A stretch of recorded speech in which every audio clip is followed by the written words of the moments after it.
Alright, let's go ahead and add some more stuff into our video, or into our game.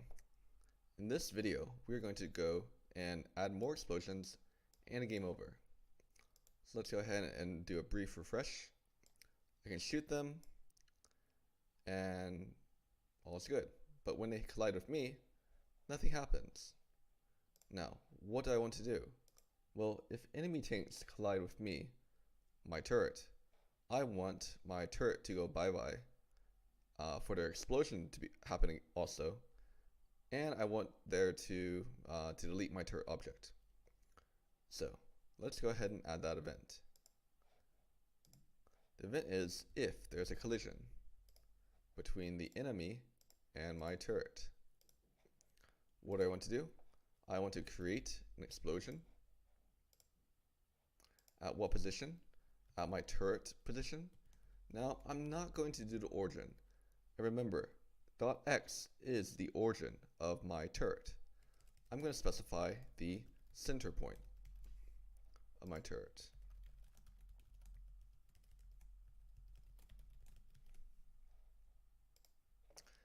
After there is an explosion, I'm going to go ahead and delete my turret. Okay, so let's go ahead and check that out. Save, play. Awesome, so it goes bye-bye. But we see that the tanks are still spawning. We'll deal with that in a second. Instead, it would be very nice if there was some notification that said, hey, game is over. So to do that, I'm going to go ahead and add a new sprite.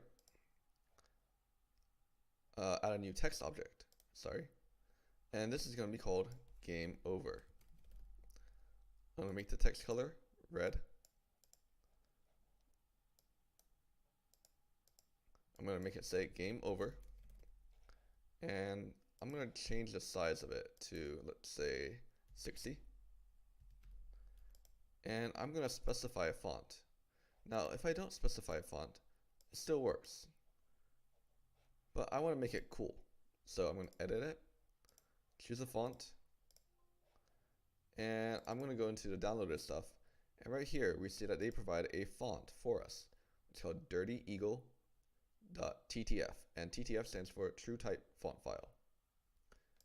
If we click that, we see that the relative file path is put right here. Again, this relative file path tells us to get to this font file, I need to go to images folder and the name of the font file. This is, again, why it's very crucial to maintain relative file paths between all your game files. Apply, and there we go. Awesome. So if we were to click play right now after we save,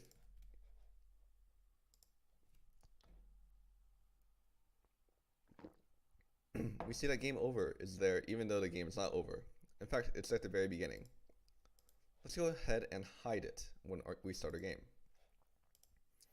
So when we start our game at the beginning, we want to hide an object.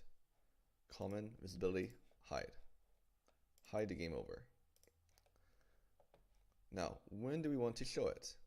Well, we want to show it when our turret is dead. So I could put it here. But let's go ahead and go along with the tutorial and do what they say. Now, my recommendation though is to try to include it here and see if it works. If it doesn't, try to, figure things out. Let's go ahead and do this. Add a new event. Oh, added two. Basically, if the number of objects, and again, it's not quite exactly the same. So this might be a newer version than they're using. But if you're watching this maybe 2 years from now, there might be an even newer version of GDevelop. But the idea is the same. Look for something that counts the number of objects. So we're going to count the number of turret objects. If that is equal to 0, that means our turret has gone bye-bye. And we want to show the game over. So visibility, show game over. Save, play. Now, currently it does it immediately. What if we want to add a slight delay, maybe 1 second? Well, we can do that, again, with a timer. So what we're going to do is we're going to add a second condition. Not only must the number of turret objects be 0, but I want a certain amount of time to pass. So timer, scene timer, let's go ahead and make it 1 second. I'm going to call it game over timer. Don't forget quotations for this one. And basically, if this is 1 second, then the game over will show. Let's go ahead and check it. 1 second, awesome. But the thing is, we're still spawning tanks. That's the problem. So what we can do is we could end the game another way, or we can do it the way they suggest in the tutorial, which is to change the time scale. So if we look right here, 1 is the default time. Basically it moves according to human time. We can make the game go 2 times faster if we put in a 2.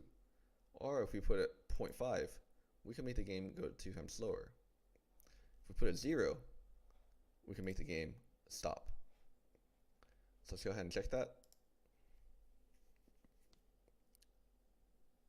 Game over. Enemies have stopped spawning. Now this one spawned right before the timer hit 1 second, but it's a little bit too long for game over, so I'm going to do what they suggest and put it 0.1. Actually, nah, just to be different, I'm going to put 0.2. Awesome. Well, we've covered a lot in this video. In the next video, we're going to go ahead and finish up.